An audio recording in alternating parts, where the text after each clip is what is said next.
Vážení spoluobčané, protože jsem nemocná, tak jsem včera v Poslanecké sněmovně nemohla přednést svoji prezentaci. Ta moje prezentace tam byla přečtena v kratší verzi a proto jsem se rozhodla, že vám zde poskytnu plnou verzi té své prezentace. Budete na to potřebovat zhruba 20 minut, dejme se do toho. Vážené dámy, vážení pánové, chtěla bych vám dnes představit dokumenty Ministerstva školství, které nám pomohou si uvědomit, jakým způsobem jsou zaváděna sexuální a genderová témata do škol.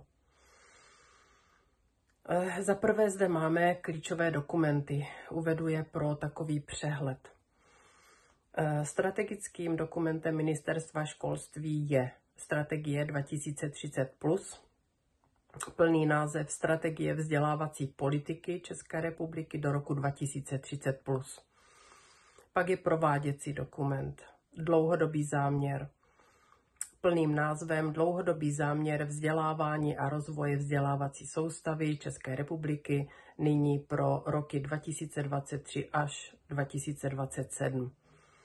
Pak máme školský zákon, do kterého jsou implementovány politiky a záměry z těch prvních dvou dokumentů. K 1.1. 2024 tam například byla začleněna digitalizace přihlášek ke studiu na střední škole. Pak máme rámcové vzdělávací programy pro různé školy, základní, střední, mateřské a tak dále.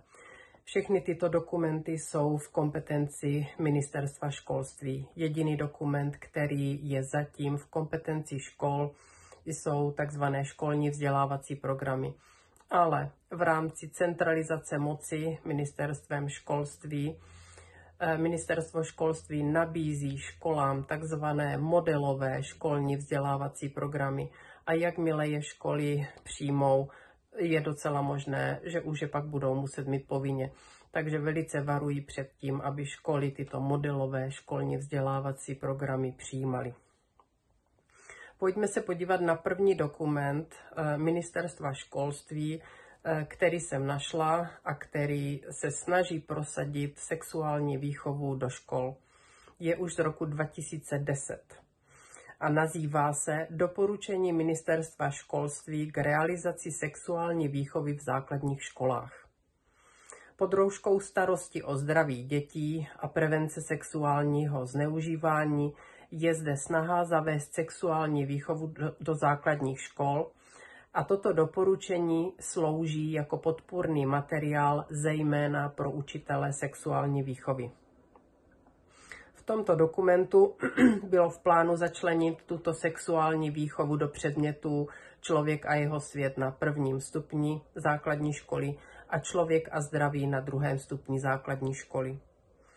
Tento dokument se sice odvolává na rámcový vzdělávací program základního vzdělávání, nicméně rámcový vzdělávací program až do poslední platné verze z roku 2023 neobsahuje ani zmínku o sexuální výchově a Ministerstvo školství se v tomto doporučení snažilo přimět školy, aby si tuto sexuální výchovu zahrnuli do svých školních vzdělávacích programů a tím, aby si na sebe sami upletli bič.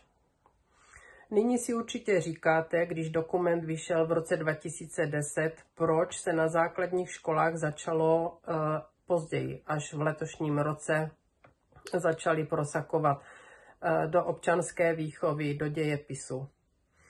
Bylo zapotřebí získat podporu ředitelů pro tento záměr, připravit pedagogické týmy, vyškolit učitele sexuální výchovy, zapojit externí lektory z politických neziskovek, naplánovat projektové dny a zajistit mezipředmětový přesah témat sexuální výchovy, aby se tato výchova dostala co do nejvíce předmětů, jako je rodinná výchova, přírodopis, občanská výchova, český jazyk i výtvarná výchova. Podle tohoto doporučení se mají konat návštěvy žáků ve specializovaných zařízeních, jako jsou například gynekologická pracoviště, a to pro chlapce i dívky, protože k desateru realizace patří podle Ministerstva školství koedukovanost v sexuální výchově, tedy aby byly dívky i chlapci vyučováni dohromady. Dalším dokumentem Ministerstva školství je příručka sexuální výchovy. Je to dokument Ministerstva školství, který byl vydán už v roce 2009. V kapitole 11 této sexuální výchovy se píše: Sexuální výchova má své genderové aspekty. Úkolem sexuální výchovy je, kromě jiného, zpochybnění stereotypů. To znamená pohlaví žena a muž, role v rodině, otec, matka a dítě. Vidíme tedy, že se sexuální výchova neomezuje na zdraví a prevenci, ale že má vyšší cíle, genderové ideologie. V didaktických námětech je jako vzor v této příručce Ministerstva školství motivační hra na úvod hodiny nebo kurzu s názvem Kompot. Cituji. Hra spočívá v tom, že si účastníci sedící v kruhu na židlích vymění místa, pokud je osloví výrok toho, kdo židli nemá a stojí uprostřed kruhu. Mezi nejčastěji opakující se výroky patří: vymění si místa všechny ty, které už měly menstruaci. Vymění si místa ti, kteří už onanovali. Vymění si místa ti, kteří už někdy viděli porno. Vymění si místa ti, kterým už roste ochlupení. Vymění si místa ti, kteří už měli sex. Promiňte. Přijde vám to také nechutné, vulgární a zraňující? Dokážete si představit sami sebe, jak sedíte v tomto kruhu a dostáváte takovéto pokyny? Pojďme se podívat na další dokument, tentokrát z dílny WHO, takzvané standardy pro sexuální výchovu v Evropě. O české vydání tohoto dokumentu se zasloužila Společnost pro plánování rodiny a sexuální výchovu. Vyšla v Praze 2017. V kapitole 1.3 je název: Proč by měla sexuální výchova začít před 4. rokem věku? Ptáte se proč? Odpověď naleznete v učebnici psychologie díl 1. Ilony Kopecké, kde se píše, citace: Dítě v předškolním věku se socializuje. Dítě přijímá sociální role. Nejdůležitější je identifikace s mužskou a ženskou roli. Sexuální identifikace. Dítě přijímá takové role, které mu prezentují dospělí. Konec citace. Pokud tedy dětem ve školce a ve škole autority prezentují nové genderové role, děti je přijmou jako normu. A výsledkem toho jsou potom děti s pochybnostmi o svém pohlaví. Není to tedy v žádném případě jev přirozený, je to cílená výchova ke zmatenosti, která následně vede k psychickému a i možnému fyzickému mrzačení dětí. Původ zmatenosti tedy hledejme ve školách. Na západ od nás už tyto procesy probíhají. U nás se na zavedení těchto procesů pilně pracuje. WHO v tomto dokumentu stanoví, že sexuální výchova je součástí všeobecného vzdělání, vládní a nevládní organizace se budou účastnit tohoto procesu a zavádí pojmy jako sexuální nebo intimní občanství. Požaduje zavést sexuální výchovu jako povinný předmět bez možnosti volby rodičů uvolnit své děti z těchto hodin. A dále, aby se tento předmět sexuální výchovy stal předmětem klasifikovaným.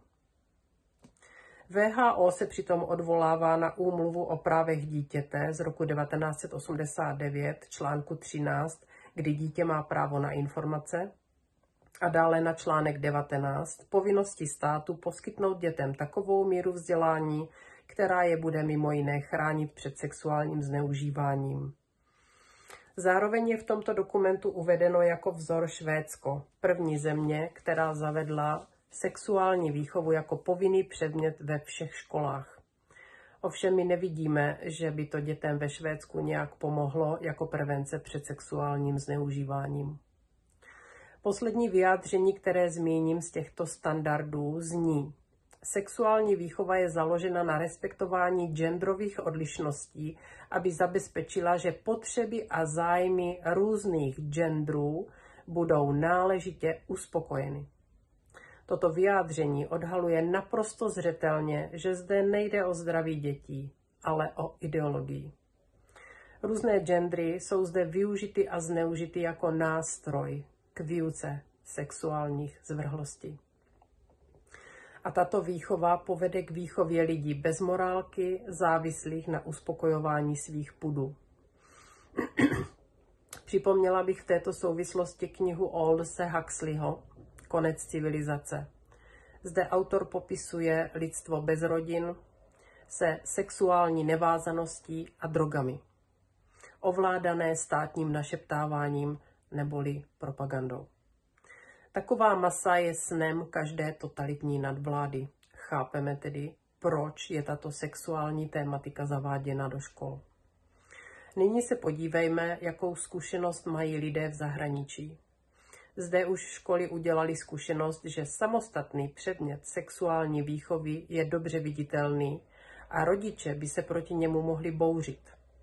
Proto se přešlo do varianty utajení a schovávání výuky do průřezových témat. Jestliže se zvrhlosti rozprostřou do téměř všech předmětů a výuka bude nepravidelná, pak rodiče nejsou schopni tomu zabránit. Například ve videu na Otevři svou mysl uvádí učitelka Mary z Irska, že sexuální výchova pokročila ve školství tak daleko, že se zde začala školení učitelů pro výuku porna. Zavádí se tam pojem etické porno a pornografická gramotnost.